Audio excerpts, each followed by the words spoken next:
Jama'a assalamu alaikum, sunana Musa. A yau mun zo muku da bidiyo wanda zai nuna mana hanyar da ake bi wajen mallakan email address, wato yadda ake bude Gmail account. Da zaran ka mallaki Gmail account ka mallaki email address, kuma ana amfani da email address ɗin nan wajaje da daman gaske a harkar da suka shafi technology da harkar da ya shafi internet. Bari mu fara zuwa mu ga yadda ake bude wannan Gmail account ɗin kafin mu yi magana akan amfaninsa da kuma garaɓasan da ake samu yayin da aka mallake shi. Duk wanda ya fara ziyarar wannan channel tamu mai albarka, muna roƙonsa da ya je daga ƙasa akwai alamar subscribe ya danna, kana da ƙararrawar sanarwa wanda shine zai bamu dama duk lokacin da bidiyon mu ya fita sabo mu sanar da shi. Wayanda kuma muka saba kasancewa tare, muna ci gaba da alfahari da ku da subscription da comment duk da kuke bamu. Mun gode.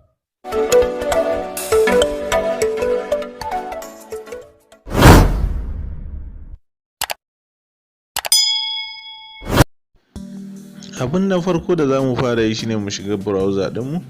Muna shiga muka yi searching Gmail, zai kawo mu wani page wanda yake da dauke da link ɗin da mun yi clicking zai iya kai mu page ɗin da ake shiga Gmail. Kamar yadda kuke gani ga link na ya bamu.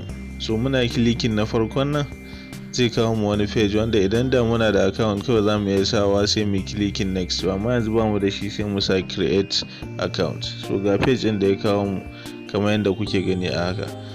Daidai yake da ko a waya ne ko a kwamfuta ne. Yanzu nan cikin kwamfuta ne saboda a gani sosai. Shi ma za mu shiga inda Gmail ɗinmu yake. Ga yana ya kawo mu wannan page ɗin, za mu je use another account. Ga shi nan daga nan irin page ɗin da ya nuna mana a can yanzu mun zo shi ma mai clicking create account. Ga shi nan ya kawo mu inda za mu rubuta first name last name. Za ka rubuta kawai duk wanda kake so, sunanka na farko da sunan baba, sai username wanda shi zai zama kamar address ɗin Gmail ɗinka, sai password sai ka maimaita password ɗin. Daga nan wajen sai ka zo ka clicking next. Kana yin clicking next zai kawo ka inda za ka yi choosing number waya na ƙasan da kake, da number waya da kuma email recovery. Abin da suke nufi da email recovery shine ko da account ɗinka ya samu matsala za ka iya sa wani email ɗin ka tuno. Ga nan wajen date of birth ka zo ka saita da yanda kake so, kamar yadda gashi nan kun ga muna saitawa kawai dai saboda bidiyo ne na koya. So a nan za su turo maka da akan wancan number waya da kasa, za su turo ma da wani code a waya. Da zaran sun turo maka ya shigo wayanka, za ka kofe ka sa a nan wajen. Gashi nan muna ma ya shigo, sai ka clicking next. Kana yin clicking next gashi nan yanzu account ɗinka yana kan hanyar budewa. Sun ce ka tabbatar ko kuma ka yi clicking skip. So yanzu za mu iya zuwa kawai mu clicking akan skip saboda ba mu san bata lokaci. Yanzu mun yi clicking akan skip, gashi nan ya kawo mu wannan page wanda kawai za mu ce a accept. Muna cewa accept yanzu account ɗin mu ya bude. A takaice dai ta wannan hanyar da ake iya mallakan Gmail address. Da zaran ka mallaki wannan Gmail address za ka samu garaɓasa kamar yadda muka bayani a lazim. Garaɓasa kamar guda 5.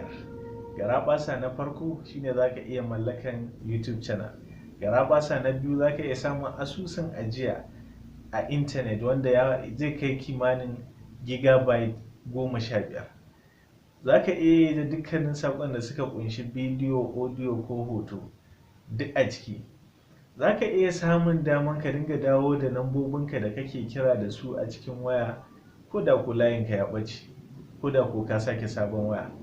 Za ka iya samun daman a turo maka da saƙo, ka tura da saƙo ta hanyar email. Za ka iya samun dama na ƙarshe ka yi accessing Google Play Store. A Google Play Store ne muke samun sababbin applications kala-kala. Da fatan duk wanda bai da Google account, bai da email address, yau zai dage ya mallaka.